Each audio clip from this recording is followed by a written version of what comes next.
자, 하나님 말씀 한 절 같이 읽습니다. 요한일서 4장 10절입니다. 요한일서 4장 10절 우리 다 같이 합독하겠습니다. 요한일서 4장 10절인데요. 요한일서 4장 10절. 네, PPT가 잘못되어 있네요. 제가 봉독해 드리겠습니다. 요한일서 4장 10절. 우리 여러분 성경 읽으셨나요? 성경 더 찾아보세요. 요한일서 4장 10절 찾으셨습니까? 다 같이 읽겠습니다. 시작. 사랑은 여기 있으니 우리가 하나님을 사랑한 것이 아니요 하나님이 우리를 사랑하사 우리 죄를 속하기 위하여 화목제물로 그 아들을 보내셨습니다. 아멘.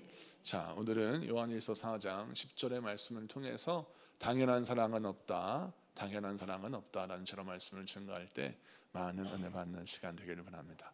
우리가 살아가는 이 현대의 사랑은 우리가 생각한 것과 다릅니다. 성경과 달라요. 회사는 내가 누군가를 사랑할 때 그 사람이 나의 사랑의 욕구를 충족할 수 있는 매력이 있어야 됩니다. 뭐 외모든 마음이든 그 사람의 실력이나 어떤 스펙이든 뭐든 간에 그 사람이 나의 사랑을 받을 만한 매력이 있어야 돼요. 그래야 내가 사랑합니다. 매력이 없는데, 끌림이 없는데 그 사람 어떻게 사랑할 수 있겠습니까? 그리고 또 사랑을 받으면 또 사랑을 주어야 되고, 또 사랑을 주었다면 사랑을 받아야 돼요. 그 사랑에서는, 현대인의 사랑은 기브 앤 테이크가 잘 돼야 됩니다.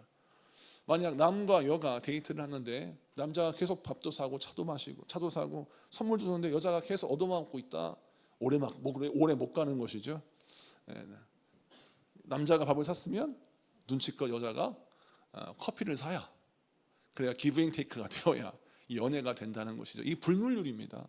근데 만약에 계속 여자가 돈을 안 쓴다, 남자에게 얻어먹는다, 깨지게 됩니다. 인간성을 거론하면서 깨져요. 그러니까 이 문제를 보면 현대인의 사랑은 어떤 조건이 있어요? 사랑할 만한 대상이어야 하고 또 기브 앤 테이크가 되어야 하는 것입니다. 그리고 또 현대인은 또 어떤 사랑을 하냐면 수준에 맞아야 된다고 생각해요. 그들만의 리그가 있어요. 자, 높은 상류층은 상류층 안에서 교제하고 결혼하려고 합니다.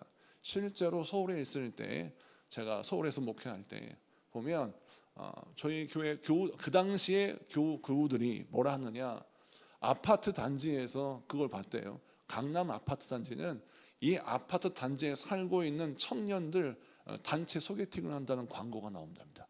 주민회에서. 왜 그럴까요? 강남 아파트를 소유하고 있는 사람들은 우리끼리 사돈 맺자 이러는 거예요. 놀랍죠? 이게 현실이에요. 그리고 같은 직업군이 교제해서 결혼해가지고 결혼을 하기 위해서 그 직업군은 역시 또 자기들만의 카톡방이 있고 자기들만의 밴드가 있어서 그 자리에서 정보를 교류하고 만난다고 하죠. 세상은 이렇습니다. 그들은 울타리를 높게 쳤어요. 그래서 울타리를 치고 사랑도 면접을 봅니다. 당신이 내 사랑을 받을 만한 가치가 있느냐, 당신이 우리 가족과 우리 울타리 안에 들어올 만한 사람이 있냐, 이걸 검증하고 만약 그런 사람이면 받아들이고 사랑하는데 그런 조건이 안 되면 난 사랑할 수 없다고 생각하는 사람이 현대인의 사랑이에요. 그래서 이 현대인의 사랑은 성경의 사랑과 완전 다른 개념을 갖고 있어요. 그런데 오늘 읽은 본문 요한일서 4장 10절에 성경은 이렇게 쓰여져 있어요. 10절, 사랑은 여기 있으니 우리가 하나님을 사랑한 것이 아니요 하나님이 우리를 사랑하사라고 했어요. 이 말씀을 잘 보면 우리는 하나님을 사랑하지 않았는데 하나님이 우리를 먼저 사랑하셨다라는 것입니다. 이것이 왜 대단한 일입니까? 여러분, 하나님과 우리는 현대인의 시선을 보면 이해가 안 가는 사랑이에요. 하나님은 거룩한 하나님, 우리는 죄인된 백성. 하나님은 모든 것을 다 가지신 분, 우리는 가진 게 없어요. 강남 대치동에 살고 있는 사람들의 수준을 볼 때 우리는 하나님의 사랑을 받을 수 있는 울타리 안으로 들어갈 수가 없습니다. 그런데 하나님이 우리를 사랑하셨어요. 무엇 넘어 우리가 생각하고 있는 소유와 어떤 스펙의 울타리를 훨씬 뛰어넘어서 아쉬운 것이 하나도 없는 그분이 아쉬운 것이 너무나 많은 우리를 사랑하셨다는 거예요. 그러면 세상은 기브 앤 테이크잖아요. 그러면 하나님 우리에게 사랑을 주셨어요. 그럼 우리에게 뭔가를 받으실 걸 기대해야 되는데 사실 우리가 하나님께 드려도 표가 안 나요. 제가 시골 목회할 때 성령학교를 그때도 했습니다.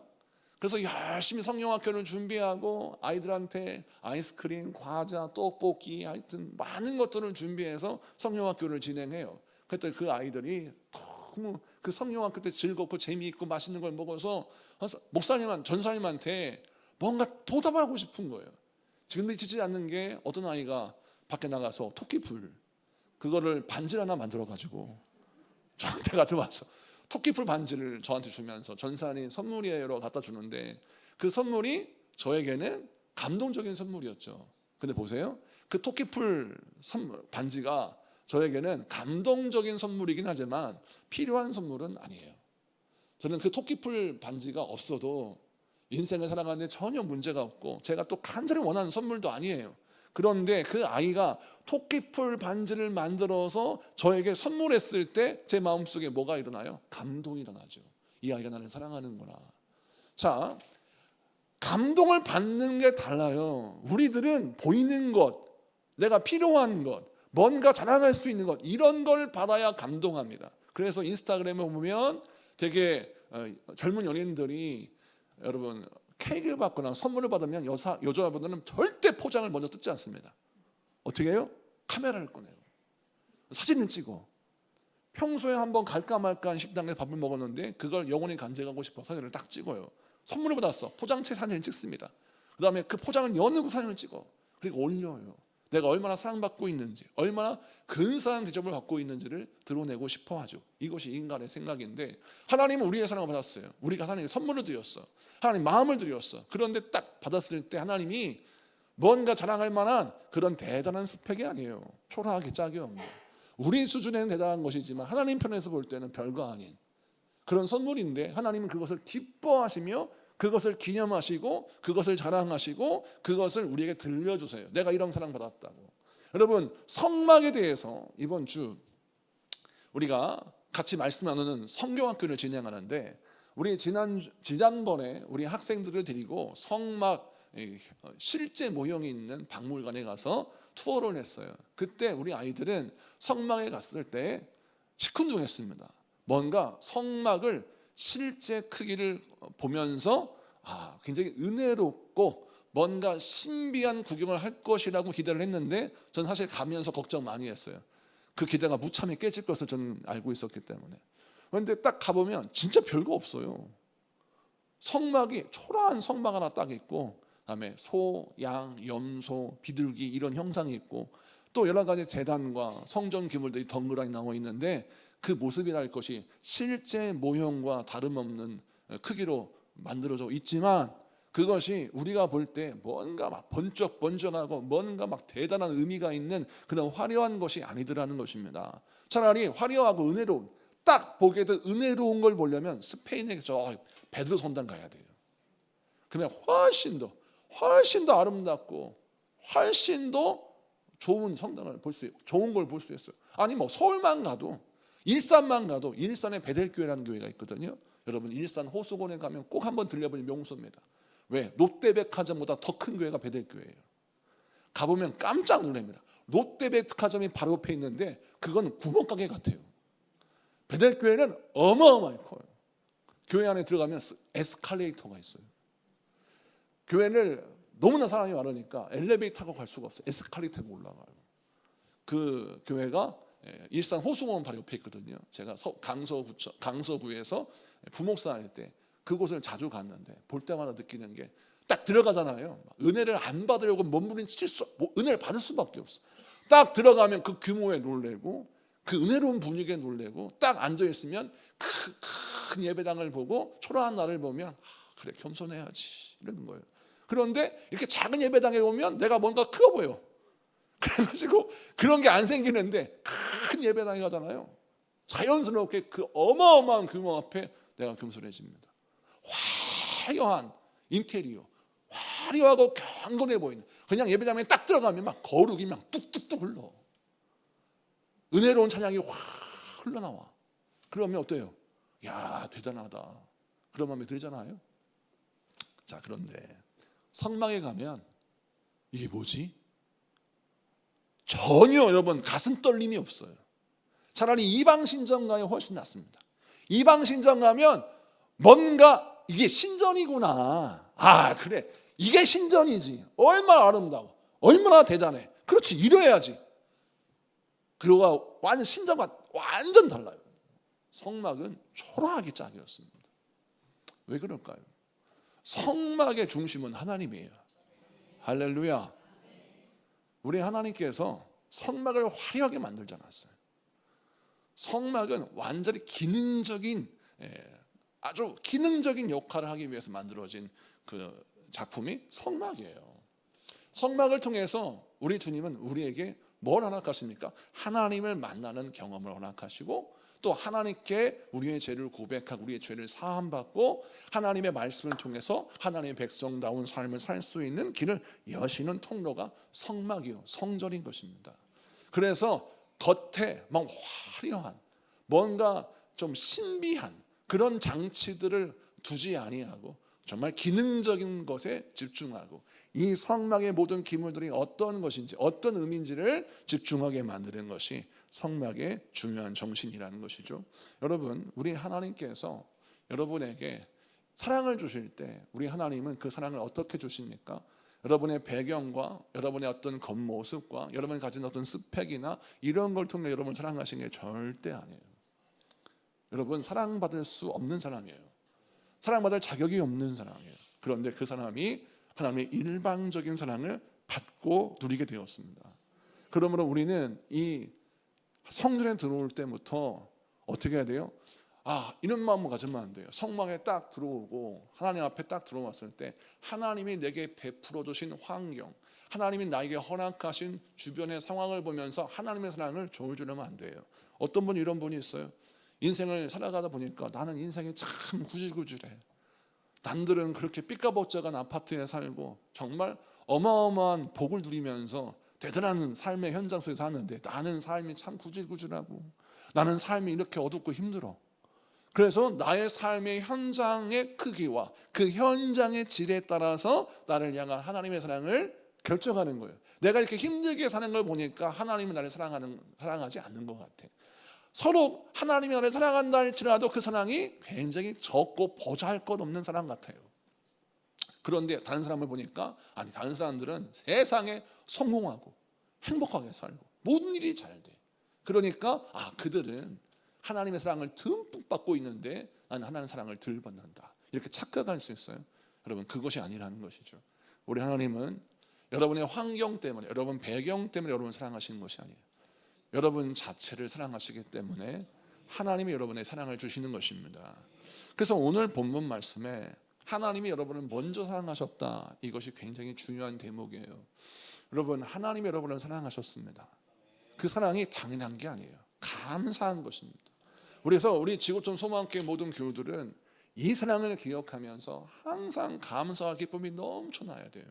나는 하나님의 사랑 안에 들어갈 수 없는 자고 나는 하나님의 사랑을 받을 수 없는 자인데 하나님이 그 사랑을 허락하셨어요. 얼마나 감사합니까? 이 사랑이 회복되어야 내 신앙이 더 깊어지고 넓어지며 내 신앙도 회복되는 거예요. 여러분, 사랑이 회복되어야 신앙이 회복됩니다. 근데 사랑이 죽으면 신앙도 죽어요.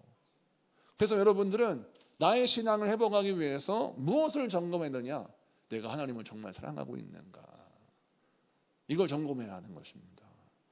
자, 하나님을 정말 사랑하고 있는가를 점검했을 때 내가 사람을 사랑하지 않는 것 같아 라고 하는 생각이 드는 이런 과정들이 있죠. 그게 무엇입니까? 하나님의 성전에 들어와서 기도할 때 내가 하나님을 바라보는 것이 아니라 사람을 보고 환경을 보고 내 상황을 보고 하나님에 대해서 나의 이야기를 할 때 벌써부터 사랑이 여러분 변질돼 버리는 거예요. 하나님을 사랑하려면 우선 상황과 환경 바라보지 말고 내게 베푸신 하나님의 사랑을 감사하는 감사 기도를 먼저 해야 여러분 신앙이 회복됩니다. 사랑이 회복돼요. 감사가 회복되어야 사랑이 회복되는데 많은 사람들이 이 감사가 회복되지 않습니다. 그리고 하나님 사랑한다고 고백해요. 하나님을 사랑한다고 100번 1000번 고백한다 할지라도 감사가 없는 사랑은 다 그냥 허공에 외치는 메아리에 지나지 않습니다. 여러분 감사가 회복되어야 합니다. 여러분 인생 가운데 감사가 회복돼서 하나님을 사랑하는 그 사랑이 더 깊어지는 여러분에게 축복합니다. 그 다음에 말씀에 보면 요한일서 4장 10절에 우리 죄를 속하기 위하여 화목제물로 그 아들을 보내셨습니다 라고 했어요. 그러니까 하나님의 사랑을 설명하는데 하나님 우리를 먼저 사랑하셨어요. 그리고 어떻게 사랑하셨냐고 묻고 싶잖아요. 하나님 우리를 어떻게 사랑하셨어요? 당신의 아들 독생자 예수를 내어주신 사랑이었다는 것입니다. 어떻게 내어주셨어요? 화목제물로, 희생제물로 우리에게 내어주셨다. 자, 우리 주님은 우리를 위해서 이 땅에 오셔서 인간의 몸을 입고 이 땅에 오셔서 십자가에 못 박혀 죽으시고 죄값을 받아야 할 우리가 죄값 받지 않고 용서받고 하나님의 자녀가 되는 특권을 얻게 하셨고, 당신은 우리를 살리기 위해서 몸찌고 피 흘려 고통당하시고 죽으셨단 말이에요. 이것이 십자가의 사랑이죠. 그 십자가의 사랑이 잘 드러나는 장면이 성막에서 희생제물의 제사예요. 그런데 희생제물의 제사를 드릴 때 제가 중요한 포인트가 있어요. 그게 뭐냐면 소든 양이든 염소든 비둘기건 어떠한 희생제물이건 간에 이 제물을 가져왔을 때 반드시 제물을 가져온 죄인은 어떻게 되냐면 나의 죄를 이 짐승에게 전가해야 합니다. 그래서 짐승의 머리에 안수해야 돼요. 누가? 죄인이, 제물을 가져온 죄인이 말이에요. 그래서 어떻게 하느냐, 내 죄를 네가 다 짊어지고 내 대신 죽어다오 라고 기도를 하는 것입니다. 여러분 얼마나 뻔뻔해요. 죄는 지가 짓고 다른 사람이 죽여달라니까 사실 인간적으로 볼 때는 되게 뻔뻔한 짓이고 염치 없는 짓입니다. 아니 죄를 지은 사람이 벌을 받아야지, 죄는 지가 짓고 벌은 다른 사람이 받아라? 이 말이 안 되잖아요. 근데 짐승이라 그 짐승에게 내가 너에게 내 죄를 전가하니까 이 죄 때문에 내가 죽어야 하는데 내가 죽을 수는 없잖아, 네가 대신 죽어줘 라고 하는 게 사실은 짐승에 안수하는 의미예요. 근데 이것을 하나님이 시키셨어요. 이렇게 하라고. 그러니까 자, 짐승에 안수합니다. 그리고 자기 죄를 전가해요. 그런 다음에 칼을 들고 짐승의 목, 제물의 목에 칼을 찔러야 돼요. 피를 빼야 돼. 그러면 이 목을 찌를 때 이 피가 그냥 졸졸졸 나오는 게 아니라 팍 퍼져요. 동맥이 끊어지면, 그러면 그 소의 핏줄에서 뿜어져 나오는 피가 제물을 드리는 자의 몸에 뒤집어 쓰게 됩니다. 그래서 무엇을 깨닫게 해요? 네가 지은 죄의 대가를 이 짐승이 받고 이 짐승이 대신 죽는데 너의 죄가 이렇게 흉악하다는 걸 보여주시는 겁니다. 그래서 그 짐승을 죽여요. 그래서 그 짐승을 잡아서 제물로 바치고 그 제물이 다 태워짐으로 말미암아 나의 죄가 소멸돼요. 자, 그러면 얼마나 이 짐승이 고맙습니까? 그런데 문제는 인간은요 참 악해요. 이 고마움이 익숙해지는 겁니다. 처음에 짐승을 잡을 때에는 너무 미안하잖아요. 죄는 내가 짓고 죽는 건 이 소가 죽으니까, 야 소야 정말 미안하다. 내가 정말 죽을 죄를 졌는데 내가 대신 내가 죽을 수는 없잖아. 네가 대신 죽어주니 고맙다. 그래 막 소의 머리를 얹고 죄를 전가하고 소를 죽이면서도 너무 미안해요. 처음엔 그랬어. 그런데 나가서 또 죄를 짓네. 또 데리고 와서 또 합니다. 한 번, 두 번, 세 번, 네 번, 여러 번 하다 보니까 익숙해져요.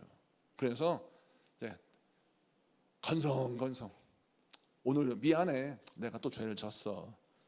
근데 어떻게 하겠니? 나도 사람인지라 계속 반복해 죄를 질 수밖에 없는데 네가 대신 죽어되지 않겠니?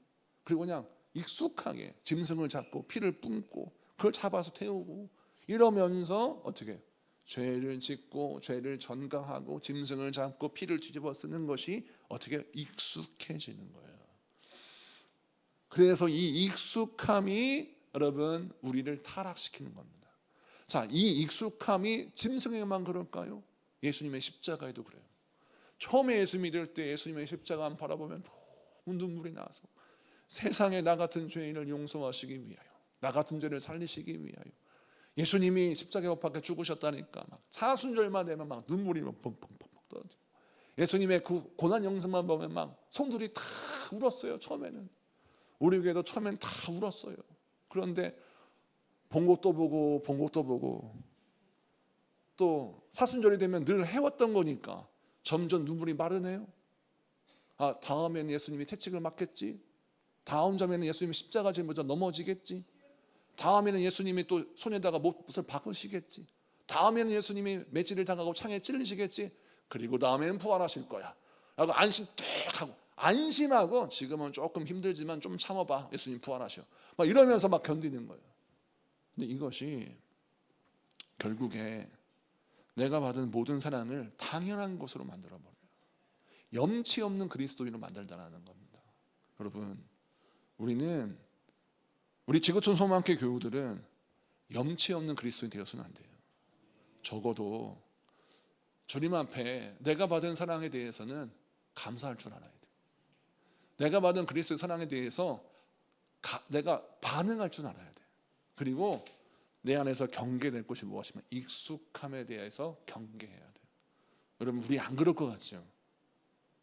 우리 그래요. 익숙하면 익숙한 게 별거 아니라고 생각해요. 그래서 죄를 짓는 것도 익숙해지면 계속 짓고요. 또 사랑을 엄청나게 받는데 희생적인 사랑을 받았음에도 불구하고 익숙해지면 별거 아니라고 생각해요. 그러니까 익숙함이란 어떤 부작용을 갖고 있냐면 별거 아니라는 마음을 갖게 하는 거예요. 죄도 익숙하면 별거 아니야, 사랑도 익숙하면 별거 아니야 라고 생각하는 거예요. 이 익숙함이 사람을 염치 없게 만들어요. 그래서 우리는 어떻게 해요? 익숙함을 죽여야 돼요. 날마다 내가 익숙한 그리스도인 되지 않기를 사모하며 기도해야 합니다. 이렇게 되기는 어떻게 해요? 이것 또한 내게 허락하신 은혜에 감사하는 입이 열려야 하는 겁니다. 100번, 1000번, 10,000번이라도 내게 주신 은혜에 하나님 감사해요 라고 하는 내 마음이 항상 움직여 있어야 되는 거예요. 그런데 이것을 깨닫지 못하니 하나님이 어떻게 하십니까? 때로는 우리에게 어떤 훈련을 시키시냐면 그 사랑을 한번 걷어가 버리세요. 그 하나님의 보호하신 거 돌보심을 걷어가 버리세요. 내가 너에게 베푼 사랑이 절대 공짜가 아니고 당연한 게 아니야. 너 한번 고생해봐. 하나님이 우리를 극기 훈련시키십니다. 우리를 단기 선교 보내세요. 그래서 세상에 우리가 여태까지 살고 있는 집이 얼마나 좋은 집이었고 하나님의 보호하신 거 돌보심이 얼마나 감사한지를 비로소 깨닫게 되죠. 극악한 상황 속에서 극기 훈련 받으면서 선교하면서 깨닫게 돼요. 그래서 감사가 회복되죠. 여러분, 그것처럼 하나님은 우리에게 무엇을 끊임없이 가르치느냐, 내가 받은 사랑은 당연한 게 아니다 라는 것을 가르치시고, 성막에서 짐승을 잡고 그 짐승의 제사를 드릴 때 항상 우리에게 깨닫게 하시는 거 뭐냐, 수천 마리 수백 마리를 잡는다 할지라도 이게 너의 죄를 영원히 지울 수 없다라는 걸 가르쳐주세요. 그래서 히브리서 10장 4절에 이렇게 나와 있습니다. 히브리서 10장 4절 한 절을 다 같이 한번 읽겠습니다. 시작. 이는 황소와 염소의 피가 능히 죄를 없이 하지 못함이라. 아멘. 황소와 염소의 피를 뒤집어 쓰고 그 피를 드린다 할지라도 죄가 영원히 우리 가운데 사라지지 않아요. 오직 예수 그리스도의 피, 보혈의 공로가 아니면 우리는 구원을 할 수 없고, 또한 그분의 인격과 사랑, 인격과 마음을 닮아가는 영적인 열심, 성화를 향하여 나아가는 그리스도인의 열심이 없으면 우리는 구원받은 것 같지만 삶은 짐승처럼 살아가는 인생이 될 수 있다는 사실이에요. 그래서 우리가 짐승 같은 그리스도인 되어서는 안 되잖아요. 적어도 사람 같은 사람이 되어야 되지 않겠습니까? 그래서 우리가 어떻게 신앙생활을 해야 되느냐, 우리를 위하여 십자가에 못 박혀 죽으신 예수의 사랑을 늘 묵상하면서 주의 음성을 듣는 자가 되어야 돼요. 주의 음성을 듣는 것이 무엇이냐? 자, 성경 말씀 요한복음 10장 27절 28절을 보겠습니다. 요한복음 10장 27절 28절 두 절을 잠깐 읽습니다. 시작. 내 양은 내 음성을 들으며 나는 그들을 알며 그들은 나를 따르느니라. 내가 그들에게 영생을 주노니 영원히 멸망하지 아니할 것이요 또 그들을 내 손에서 빼앗을 자가 없느니라. 아멘. 자, 이 요한복음 10장의 이 내용을 오늘 새벽에 설교했는데 우선 이 말씀과 굉장히 연결되기 때문에 다시 한번 거론합니다. 예수님이 이 말씀을 하실 때 어떤 상황이냐면 유대인들이 예수님을 신성모독이라고 거절하면서 돌로 쳐서 죽이려고 했어요. 예수님께서 그들에게 왜 당신이 하나님의 아들임을 설명하고 당신이 어떤 분인가를 막 이야기하는 장면이 등장합니다. 그러면서 우리 예수님이 어떤 분인가 이렇게 설명하는데, 내 양은 내 음성을 들으며 나는 그들을 알며 그들은 나를 따르느니라. 이 말씀을 왜 하시냐면 예수님의 말씀을 똑같은 장소에서 똑같이 들으면서도 어떤 사람은 예수님을 영접하고 어떤 사람은 예수님을 영접하지 못하고 오히려 예수님을 거절하고 돌로 쳐서 죽이려고 들더라는 거예요. 근데 왜 예수님을 거절하느냐? 가만히 봤더니 이 예수님을 거절하는 유대인들은 예수님이 나의 목자가 아니고 예수님이 어떤 분인가를 모르며 예수님의 말씀하실 때 그 말씀을 알아듣지 못하면 예수님은 틀렸다고 생각하는 거예요. 자, 예수님이 선한 목자와 양으로 비유해서 이 말씀하시는데 잘 보세요. 양이 목자의 음성을 들어요. 자, 양들아 이리 모여. 그러가면 양떼들이 막 모입니다. 그때 여러분 우리가 착각하지 말아야 될 게, 양들이 목자의 그 양들아 이리 모여라고 하는 국어 이야기 그 단어를 다 알아듣고 양들아 우리야.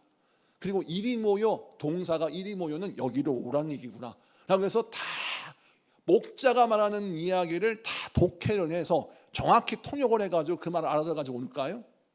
아니죠. 뭡니까? 무슨 뜻인지는 모르겠는데 저 이야기, 저 음성을 들으면 오라는 소리다 라고 알고 있어요. 아주 좋은 예가, 여러분 아이가 처음에 태어나서 말하기 전에 아이들 의사표현을 어떻게 합니까? 배고프면 으앙하고 웁니다. 아파도 으앙하고 울어요. 여러분 기저귀에 똥과 오줌 쌌을 때도 으앙하고 웁니다. 그런데 놀라운 사실은 엄마는 알아요. 얘가 오줌을 싸서 우는지, 얘가 배가 고파서 우는지, 얘가 몸이 아파서 우는지 정확히 압니다. 저는 옛날에 아이가 울면 못 알아들었어요. 얘가 왜 우는지. 그러면 우리 사모한테 제가 막 구박하기를, 좀 왜 우는지 모르겠다라고 우리 사모는요 신비한 은사를 받았어요. 통역의 은사. 으앙하고 우는데 다 통역을 해. 이거는 지금 어디가 아파서 그러네, 빨리 병원에 가자는 거예요. 또 한 번은 또 이 아이가 지금 배가 고파서 그러니까 빨리 분유를 타야 된다. 여러분 왜 그럴까요? 엄마는 아이의 울음소리에 담겨있는 그 의미가 무엇인지를 본능적으로 깨닫는 거죠. 오래 들었으니까. 양들은 목자의 음성을 들으며 있죠. 이게 무슨 뜻이냐? 하나님을 사랑하는 사람들은, 하나님의 양들은 목자 예수님의 말씀을 들었어요. 그런데 내가 이해를 못하겠어, 또는 납득을 못하겠어요. 아니 원수를 사랑하네, 나 도저히 이거는 내가 눈이 흙이 들어와도 못 오겠어. 원수를 내가 어떻게 사랑해? 그놈의 자식을 내가 그냥 가만두지 말아야 되는데 내가 원수를 어떻게 사랑해? 여기에 딱 걸려가지고 믿음 생활을 앞에 못 나가요. 또 우리 주님이 우리에게 말씀하시는 여러 가지 은혜의 말씀이 있어요. 성경 66권을 우리가 들으면서 말씀을 들을 때 와닿는 말씀이 있는가 하면 이 말씀은 좀 안 봤으면 하는 말씀 있지 않습니까? 그런 것이 없다고 생각 다 여러분 그런 게 없습니까? 있지 않습니까? 어떤 말씀은 좀 피하고 싶어요. 또 모른 척 했으면 좋겠어. 정말 부담스럽고 감당하기 힘들고 이해가 안 되는 말씀이 등장합니다. 그러면 어떻게 해요? 우리는 그거를 덮고 무시하고 또는 그것을 막 풀어보려고 애를 쓰는데, 거기에서 넘어진 자가 있고 거기에서 승리하는 자가 있는데, 승리하는 자의 특징은 무엇인지 아십니까? 목자의 음성은 한다라는 거예요. 즉 다시 말해서 나에게 이해가 안 되고 납득할 수 없는 말씀을 주셔도 이게 내 목자의 음성이야. 우리 목자가 내가 양이라 짐승이라 잘 깨닫지 못해서 그렇지 수준되면 알아듣게 하시겠지 라고 해서 나는 이끌어 가시니까 그냥 따라가자. 가보니까 막 사망의 음침한 골짜기를 다니네. 이게 너무 싫은 거예요. 막 양이 막 목자에게 대항합니다. 세상에 우리를 짐승으로 알고 우리 얼마나 무시했으면 사망의 음침한 골짜기 이런 데로 우리를 데리고 가나? 막 양들이 데모를 해요. 그래서 거기에서 이 목자는 신뢰할 수 없다 해가지고 데모해가지고 사망의 음침한 골짜기 초입해서 주저앉은 양들이 있고, 거기에서 납득은 할 수 없고 용납을 할 수 없는데 이 목자가 선한 목자니까 끝까지 따라가 보자. 그러면 형님 바보요? 아니 주위를 봐. 이게 지금 사람이 살 길이요? 죽을 길이지? 그래서 양들이 막 거절하고 안 가요. 왜? 내가 보니까 이건 죽을 길이요. 사망의 음침한 골짜기, 죽을 길이죠. 그런데 목자의 음성을 아는 양들은 따라가요. 왜?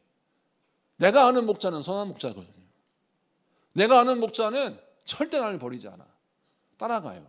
따라가 보니까 세상에 이 사망의 골짜기, 음침한 골짜기를 딱 지나니까 아버지의 놀라운 은혜의 집, 구원의 집이 있네. 아하, 사망의 음침한 골짜기는 통과되는 과정일 뿐, 내 목적지는 이 골짜기가 아니라 아버지의 집이구나, 이걸 깨닫게 되죠. 결국 끝까지 목자를 신뢰하여 목자의 인도하심의 음성을 따라간 자, 그 자들은 아버지 집에 들어가요. 그런데 사망의 음침한 골짜기 초입에서 이해할 수 없다, 납득할 수 없다, 데모하고 못하겠다 주저앉은 양들은 못 가. 자, 이거를 우리 주님이 보여주시는 겁니다. 여러분, 하나님의 음성을 듣는 양들은 어떠한 공통점이 있습니까? 하나님의 인격을 신뢰합니다. 여러분을 사랑하시는 하나님, 여러분을 인도하시는 주님의 그 인격과 성품을 철저히 신뢰합니다. 주님은 절대 나를 버리지 않아. 할렐루야. 주님은 여러분을 절대로 버리지 않습니다. 우리를 사랑하십니다. 우리를 실어버리지 아니하시는 주님이 우리를 복된 길로, 은혜 길로 인도하십니다. 그러므로 때로는 내 수준이 안 돼서 못 알아들으면 어떻게 해야 돼요? 떠나가기라도 해야지. 그런데 가장 큰 문제가 수준이 안 되는 사람이 수준이 안 되면서 난 못 알아먹겠다라고 앉아있는 게 문제인 거예요. 그럴 때에는 눈치 싸움을 잘해야 돼요. 나는 수준이 안 되는데 옆에 권사님 보니까 수준이 돼. 이분은 알아듣고 따라가. 그럼 어떻게 해야 돼요? 잘 같이 가면 되는 거예요. 우리 옆에 수준 되는 분들이 얼마나 있습니까? 우리 셀에 보면, 여러분 셀에 보면 수준 되는 분이 있고 수준 안 되는 분이 있어요. 물론 우리 지구촌 소망교회는 다 수준이 됩니다. 그러니까 뭐 고민할 게 없어요. 근데 저기 다른 동네 저기 다른 동네는 어떤 분은 수준이 되는데 수준이 안 돼. 그래서 얘기를 들으면 내가 믿음 생활을 이렇게 잘하면 안 될 것 같아. 그냥 멈춰야 될 것 같아. 하나님 이상한 분인 것 같아. 그런 의심이 들어요. 근데 수준 되는 분이 뭐라 하냐면, 김 집사, 하나님은 참 좋으신 분이야. 절대 김 집사 버리지 않네.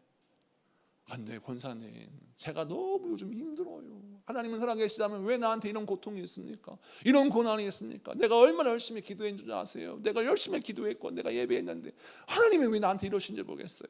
그랬더니 우리 사랑하는 권사님, 그래도 나도 신앙생활 해보니까 참 그때는 이해할 수 없었는데 끝까지 주님의 선하심을 바라보며 믿음 생활을 가면 그 길에 복된 길이 열려. 우리가 실망하지만 나와 함께 합시다. 이런 분이 있는가 하면 옆에서 다른 어떤 이상한 집사가 와가지고, 그렇지 나도 그래, 뭐 열심히 믿지 말어. 그래봤자 다 실망해. 기도 많이 하지 마. 힘 빠져. 그러면서 실망만 커. 자, 이런 말을 들으면 여러분 어떻게 해요? 내가 그 수준에 머물면 절대 그 영적 세계를 경험할 수 없어요. 그래서 우리는 어떤 눈이 열려야 되냐면, 우리가 실력 수준이 안 되는 우리 양들은 어떻게 되냐면 수준 높은 사람이 누군가를 잘 봐야 돼요. 그리고 그분이 어떤 길로 가는지를 잘 봐야 돼요. 근데 그분의 특징이 있어요. 뭐냐면 그 사람이 수준 높은 줄 알았더니 영안이 딱 열리고 보니까 아이고, 그 사람이 수준 높은 게 아니라 주님과 함께 동행하는 사람이더라는 거예요. 그분도 수준이 낮은 사람이었는데 가만히 보니까 주님과 동행하는 사람이었어요. 그렇습니다. 우리가 수준이 높아지려면 주님과 동행하는 삶을 살아야 돼요. 오늘 이 말씀을 기억하십시오. 저와 여러분이 신앙생활할 때 우리를 위하여 자기 몸까지 내어주시고 우리를 위하여 생명까지 내어주시며 우리를 살리신 그분이 우리를 인도하십니다. 그러면 그 은혜에 감사하면서 항상 내 신앙이 어떻게 되느냐, 주님과 연합한 삶을 살기 위해서 애쓰며 기도해야 돼요. 그리고 나를 사랑하시는 아버지의 사랑을 의심하면 안 돼. 의심하면 안 되고 어떻게? 철저히 선포하고 증거하고 붙들어야 됩니다. 이것이 바로 우리가 가져야 할 믿음이에요. 여러분, 하나님의 사랑을 시인하는 게 믿음입니다. 하나님의 사랑을 시인해야 되는데 하나님께 막 기도하면 나를 좀 설득해 달라고 하는 거, 하나님을 사랑한다는 것을 뭔가 좀 보여달라고 하는 것으로 매달리면 그 사람은 마귀의 시험에 딱 넘어집니다.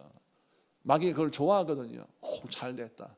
너 하나님이 너를 얼마나 싫어하는지 내가 보여줄게 라고 하면서 우리에게 막 환난과 고난과 고통을 가져와서 자 봤지? 하나님 너를 얼마나 싫어하는지 라고 우리를 유혹하는 거예요. 그래서 우리가 신앙생활 하면서 하나님의 사랑을 증명해달라고 하지 말고 하나님의 사랑이 의심되면 뭐만 바라보면 돼요? 십자가만 보면 돼요. 우리 주님은 절대로 버리지 않으십니다. 그러면 오늘 말씀 붙들고 주여 내가 날마다 주의 음성을 들으며 주님을 따르는 자가 되게 하여 주옵소서. 여러분, 주님만 따라가면 반드시 승리합니다. 이 말씀 붙들고 승리하는 여러분들에게 축복합니다. 우리 찬양하고 기도하겠습니다.